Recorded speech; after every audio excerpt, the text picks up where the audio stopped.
Lamentações de Jeremias, no capítulo 3. Vamos fazer a leitura do versículo tão somente 21.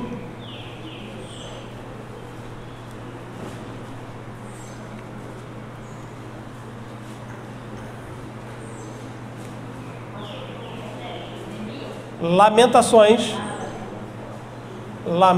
de Jeremias, no capítulo 3, versículo 21.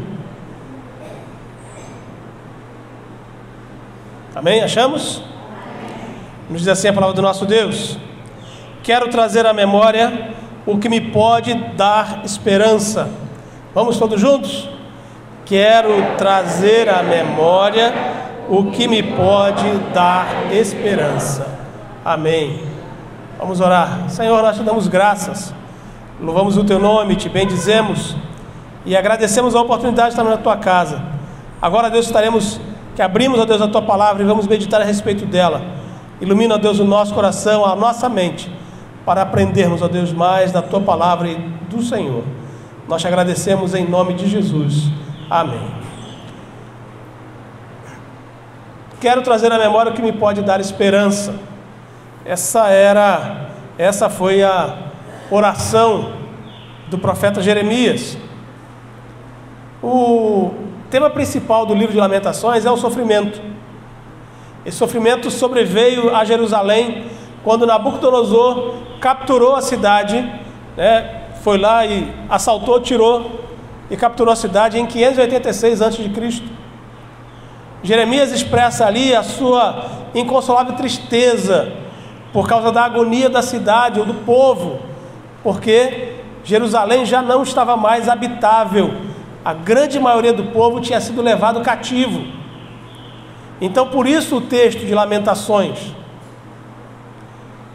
E a gente vai perceber que quando ele fala essa expressão, ele vai, no capítulo 3, ele vai falar que ele é um homem de aflições e vai mostrar as coisas boas e as vitórias que Jerusalém teve, e vai mostrar também a derrota.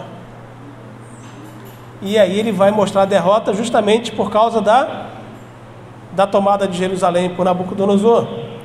Na cultura grega, a palavra esperança ou a esperança religiosa era desconhecida. O grego não sabia o que era uma esperança religiosa. Alguns filósofos diziam o seguinte, filósofos gregos, filósofos que muitas vezes nós tratamos até mesmo na escola. Horácio, é um filósofo grego, chamou fé de a companheira da esperança. Sêneca, que também era bastante conhecido, chamava a esperança de definição de bem incerto. A esperança é a definição de um bem incerto. Alguma coisa que é incerta, a gente vai definir isso aí como esperança.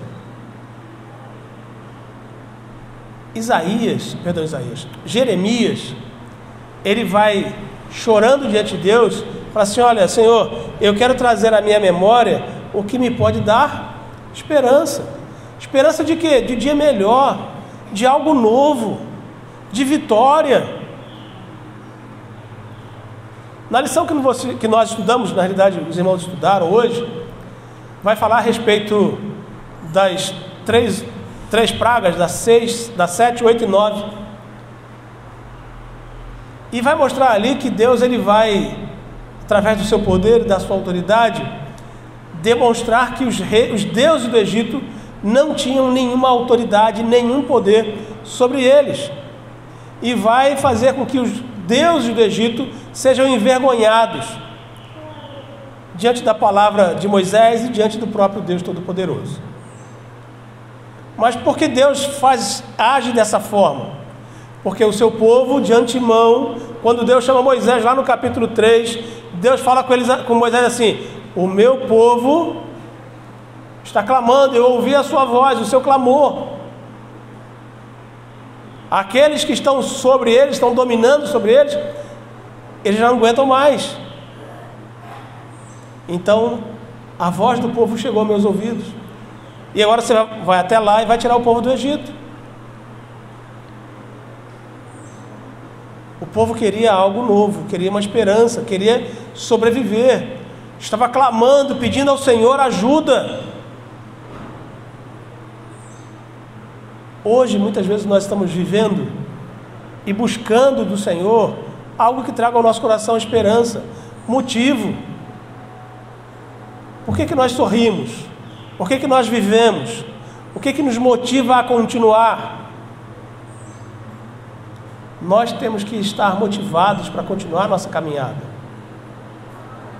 Se a gente não tiver motivo, a nossa caminhada ela se torna uma caminhada triste, pesada, e você não tem ânimo. Você prefere ficar parado, estático, não tem mais jeito. Numa análise final, os homens tinham que ficar sem esperança diante das forças hostis, da culpa e da morte, diante do pensamento grego e também diante do pensamento popular. Esperança em quê?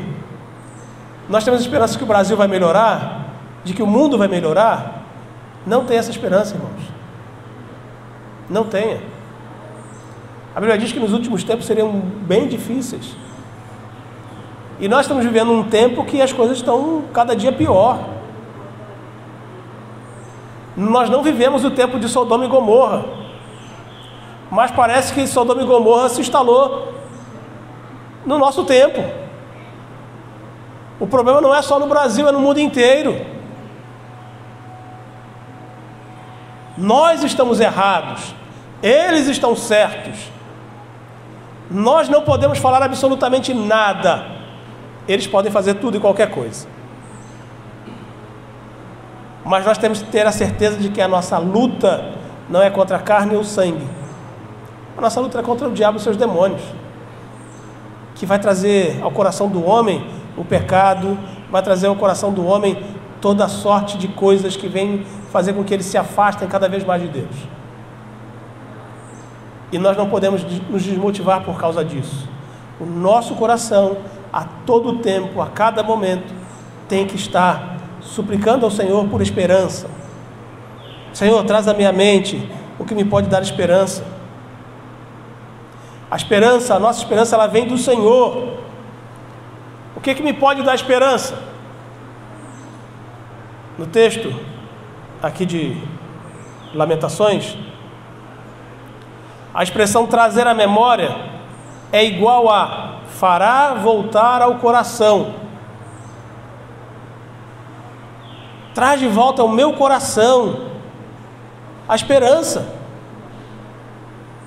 Não é só trazer à minha mente, mas também traz ao meu coração a certeza de esperança, a certeza de que vamos ver coisas boas de novo, para que a alegria volte, seja restaurada.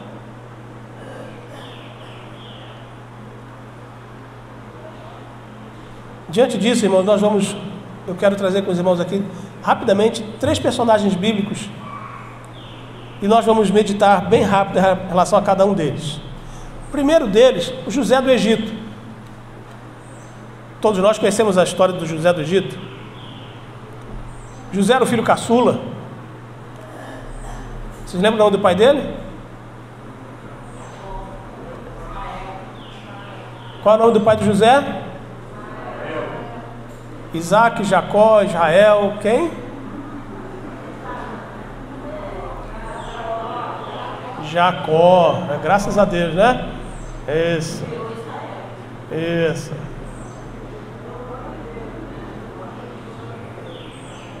José era o filho caçula, era o filho queridinho, era o filho mimado, e que de vez em quando ele tinha algumas visões e não fazia questão de mostrar a visão que ele tinha para o pai e para os seus irmãos, e que gerava ainda mais ciúme dos seus irmãos em relação a ele, porque para os irmãos o pai gostava mais dele do que os outros. Então trazia uma insegurança dentro da família muito grande. Seus irmãos tinham ciúme, porque o pai protegia de todos os jeitos. Consequência, José foi vendido para o Egito. Seria morto, mas preferiram então vendê-lo. Venderam José para o Egito. José no Egito vai morar na casa de Potifar. Na casa de Potifar ele fazia um excelente trabalho, era alguém muito bem visto, mas ele foi caluniado na casa de Potifar.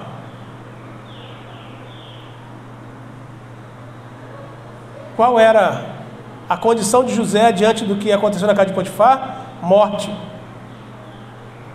Mas Potifar, por gostar tanto de José, leva ele e lança ele no cárcere. E ele fica no cárcere durante muito tempo. E no cárcere ele começa a ter visões e consegue interpretar alguns sonhos. E mesmo preso, José interpreta os sonhos do faraó.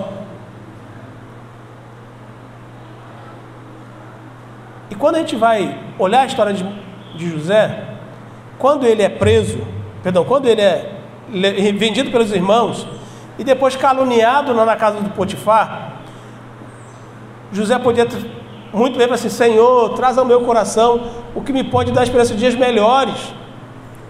Quando ele foi vendido pelos irmãos, chegou na casa de Potifar e fazia um excelente trabalho, viveu dias bons. Foi caluniado, foi para a prisão. O dia ficou bom? Não. Havia esperança no seu coração? Ele queria de todo lado sair de lá e buscava de todos os jeitos sair. Passou a ser o gerente da cadeia, mas ele não podia sair lá de dentro. Até que um dia Deus levanta ele para fazer a interpretação do sonho do faraó. E faraó então o eleva numa condição de superministro, né? Ele só fica abaixo do próprio faraó, para ele tratar das questões da seca que viria, tempo de fartura e depois da seca. Quando nós olhamos a história total de José, nós vemos que José foi muito bem sucedido, José foi abençoado. Nós gostamos de olhar para a história de José no seu sucesso, nas coisas boas, mas quanto tempo José sofreu? Quanto tempo José passou na casa de Potifar? Quanto tempo José passou na prisão, suplicando ao Senhor: Senhor, traz à minha memória, traz ao meu coração motivo de esperança, motivo de dias melhores, motivo de alegria.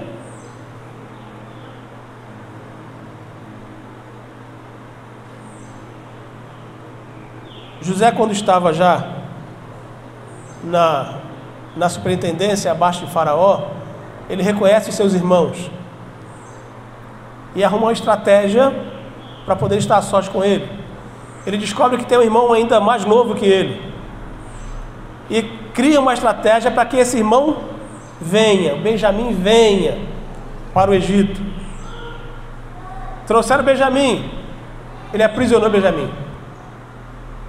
Benjamim roubou. E ele então descobre que o pai ainda estava vivo. Então ele não consegue mais manter o segredo. Então ele abre o seu coração: quero ver meu pai. Ele encontra seus irmãos e encontra seu pai.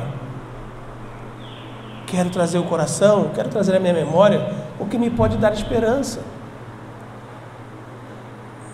Mas nós precisamos viver, irmãos, mesmo em meio a dificuldades, mesmo em meio a tempestades, suplicando ao Senhor em todo o tempo: Senhor, olha o que eu estou passando, Senhor, olha, está difícil, Senhor, olha o que estão vivendo, estão me caluniando, mas não é verdade. Mas e agora? Temos que continuar andando, lutando, vivendo, porque o dia vai chegar que Deus vai nos conceder a vitória, e nós vamos poder olhar para trás e ver a nossa trajetória. Olha, eu sofri isso tudo, mas aqui eu reconheço que em todo tempo Deus esteve no controle da minha vida. O segundo personagem é Elias. Elias, no capítulo 18 de 1 Reis, ele vai enfrentar os 450 profetas de Baal.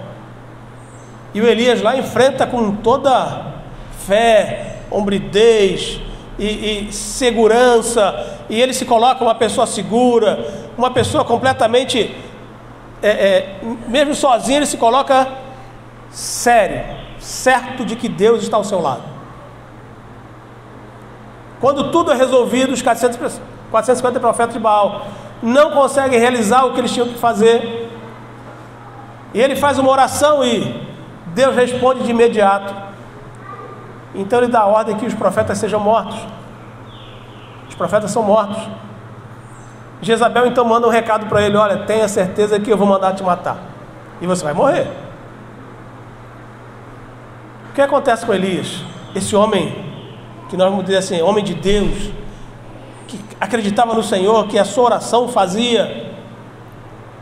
Esse homem entra em desespero, ele entra em depressão, porque na visão dele não tinha mais ninguém que servia ao Senhor de Israel. E ele teme por sua vida, e ele foge, ele se esconde,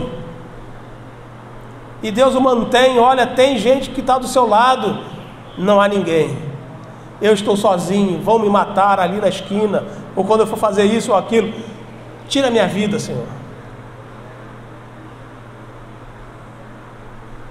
O interessante é que enquanto ele estava na luta lá com os profetas, ele se mostra um homem completamente íntegro, sério e sabendo o que Deus pode fazer. Mas depois que passa aquela situação, acalmou, ele perdeu a esperança. Deus fez algo maravilhoso. Deus fez um milagre maravilhoso na frente do povo, mas o milagre passou. E agora quem está do meu lado? E agora quem me ajuda? Muitas vezes nós nos olhamos, irmãos, e nos vemos sozinhos, mesmo em meio a muita gente para nos ajudar. Não tem mais esperança para mim, porque eu estou sozinho.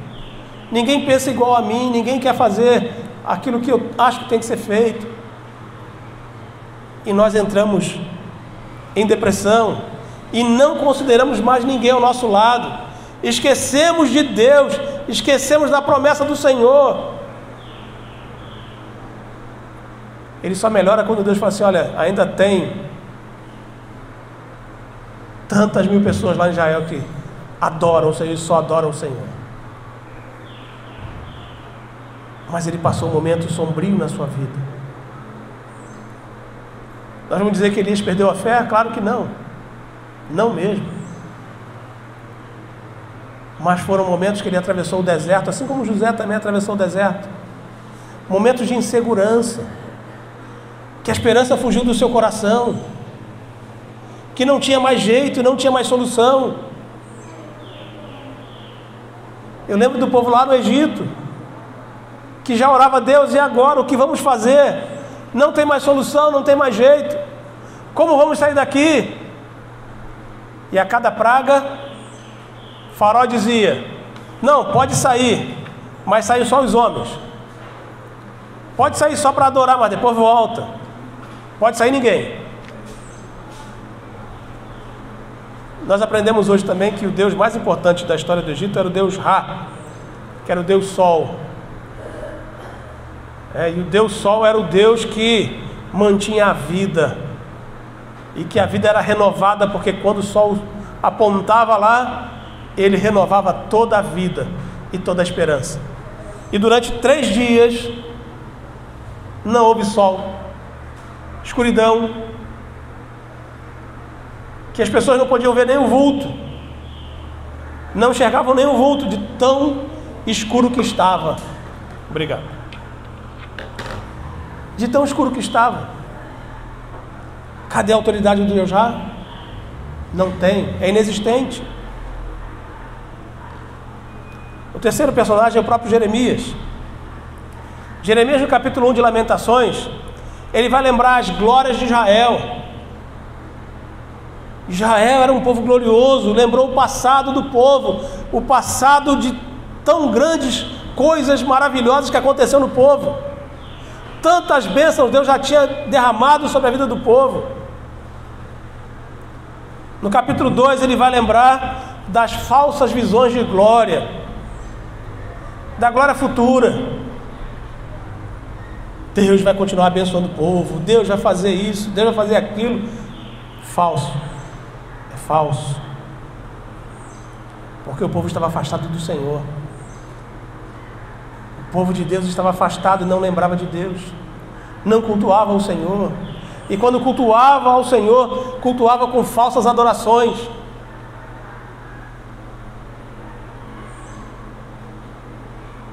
Certa vez eu ainda era jovem, bem jovem,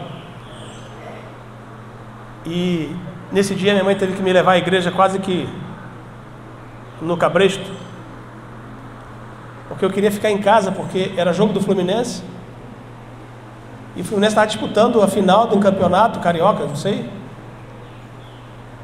e eu tinha que ouvir o rádio, né? Porque antigamente era só no rádio, não passava na TV, e eu tinha que ouvir e participar junto.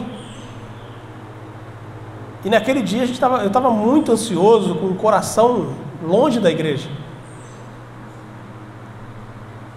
E o pastor falou assim: você hoje veio aqui com o coração, mas o seu coração está onde? Seu pensamento está onde? Imediatamente eu falei assim: está no Maracanã. Ele falou assim: você pode estar de corpo presente, igual o defunto. A gente vai no velório e está o corpo presente do defunto, mas o seu pensamento e a sua alma não está aqui. Isso não é adoração a Deus. Isso não é prestar culto a Deus. Você está prestando culto a Deus quando o seu coração e a sua mente estão aqui. Aí eu olhei para um lado, olhei para o outro, falei assim: ainda bem que ele não sabe, né? Agora eu estou presente. Sabe, irmãos, muitas vezes a gente vem para a casa do Senhor e nós só viemos com o corpo presente. Nós só estamos aqui de corpo presente mesmo, porque a nossa mente está em qualquer outro canto. O nosso coração também não está aqui, está em qualquer outro lugar. Mas quando nós estamos na presença do Senhor, nós temos que estar completos, louvando e cultuando o Senhor, para que nós evitemos as falsas glórias, as falsas visões de glória, porque nós não estamos juntos com o Senhor, nós estamos distantes do Senhor. O povo estava caminhando longe de Deus, e alguns profetas diziam que as glórias de Israel continuariam, quando na realidade não continuou, porque Nabucodonosor veio e tomou a cidade. Nabucodonosor veio e arruinou tudo. Jeremias já estava dizendo que isso ia acontecer, mas eles não acreditaram na palavra de Jeremias, porque Jeremias dizia assim: olha, volta para o Senhor, volta, porque senão Nabucodonosor vai tomar. Aí ele gritava sozinho, e vinha 10, 15, e ele disse: não, as glórias de Israel continuarão, porque Deus está do nosso lado. Quando nós estamos afastados de Deus, ou quando nós nos afastamos de Deus, o diabo quer trazer o nosso coração assim: não, você continua sendo um servo bom, você só não está indo na igreja, mas você, olha, é gente boa. E o diabo vai nos iludindo, enquanto a gente está caminhando para o lado, enquanto a gente está caminhando para o inferno. Abra os olhos, abra os seus olhos. E a gente vê no capítulo 5 de Lamentações a súplica de Jeremias ao Senhor. Senhor, abre lá no capítulo 5, versículo 21.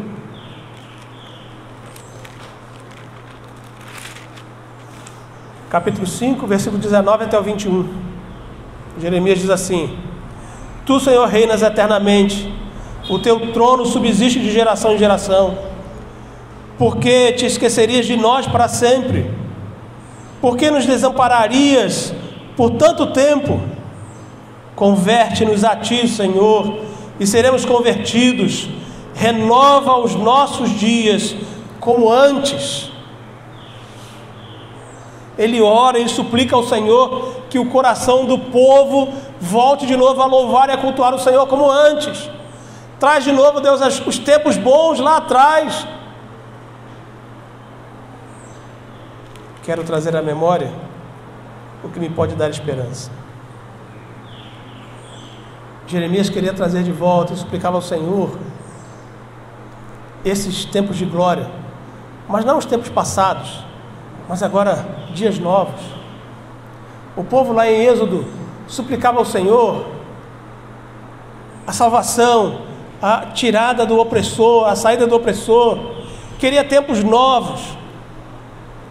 E na lição de hoje mostra que as pragas do Egito não foram só direcionadas ao Egito, mas também foram direcionadas ao povo de Deus no Egito, porque algumas pragas eram direcionadas tão somente para o povo egípcio, e o povo judeu não via acontecer nada, via acontecer no Egito, mas com eles nada acontecia,